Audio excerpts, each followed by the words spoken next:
There's quite a common trap that a lot of climbers fall into when they start projecting a climb, where they identify a small weakness that they feel like is holding them back from sending, and then they immediately start training in an effort to send. For example, if they're projecting a climb that requires a lot of shoulder strength and the climber feels like they don't have adequate shoulder strength to send, they'll immediately start putting all their efforts into training their shoulders. I think a lot of the time this isn't the right approach, and I feel like it comes about because climbers get very emotionally attached to the idea of sending and they start doing whatever they can in their power to send. However, by doing so, I think you're harming your long-term climbing progress for a short-term gain, and I think you should reconsider. To give an example where I've nearly fallen into this trap is I have a project with quite a deep left-hand lock-off, and even though my general climbing would benefit more from spending other time on more general skills, I might be tempted to train my super deep lock-offs by doing a lot of deep moves on the board and doing shoulder specific training. At the end of the day, whenever you change your training to try and get better at a specific skill or movement type, there's an opportunity cost associated with it where you'll get better at that thing, but other things in your climbing might suffer. We're humans, we don't have infinite training capacity. There's only a certain amount of things we can train each day before we start overtraining, unless you're an Olympian maybe. But we have to pick and choose the highest yield activities, which will give us the optimal results overall. I say the most common way this usually happens is with finger strength. So people have very fingery projects and they think that they don't have enough finger strength to send. And while for a lot of people that might be true, they might actually need stronger fingers to progress. A lot of the time people are just coping and they have more than strong enough fingers doing insane amounts of weight on block pulls, but they just feel like they need to get stronger and stronger because they don't see any other way they could improve.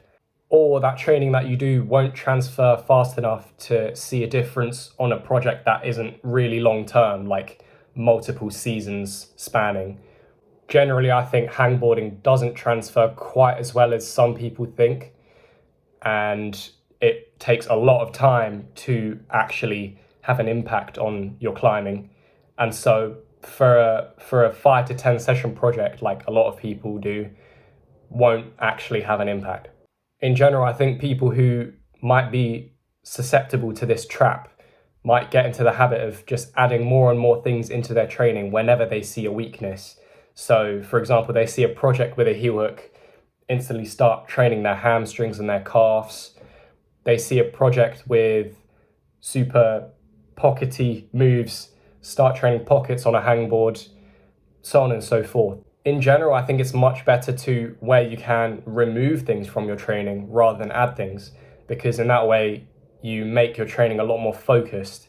You put that energy into a more optimized pool of activities that you're doing. As I said, we've got limited energy in a week and we can't do everything. You can't train heel hooks, shoulders, fingers, core. Personally, my approach is to always focus on high quality climbing on a board, and then alongside that I will do some supplemental stuff, but I'll always focus on it for a minimum period of time, let's say 10 weeks at least, before switching it for something else.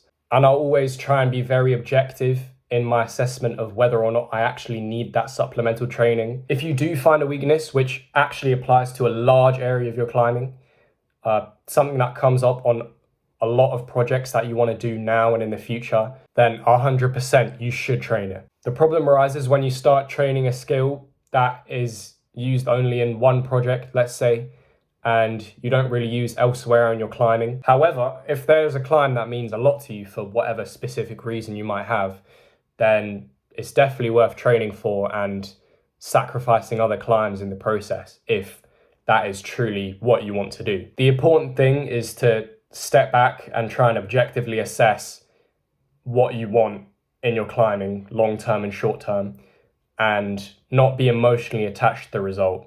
A similar thing happens to people when they get injured and they try and climb through their injury, they become really emotionally attached to the idea that if they stop climbing, they're going to lose more progress. But actually, what happens is through climbing when they shouldn't, they make their injury worse, and then they eventually have to take an even longer time off climbing, which puts them at a worse level than if they just stopped straight away and took the needed rest. I think some things like lattice training metrics and maybe the 9C test that's pretty viral has made this phenomenon a bit worse. People might see a specific metric that they're worse in and immediately start training it, but before they start training it, they haven't actually assessed whether it will impact the areas of their climbing that they care about. Overall, I'd say if the metric isn't something which regularly comes up in your climbing and it's mostly maybe to send a singular project, then I would reconsider.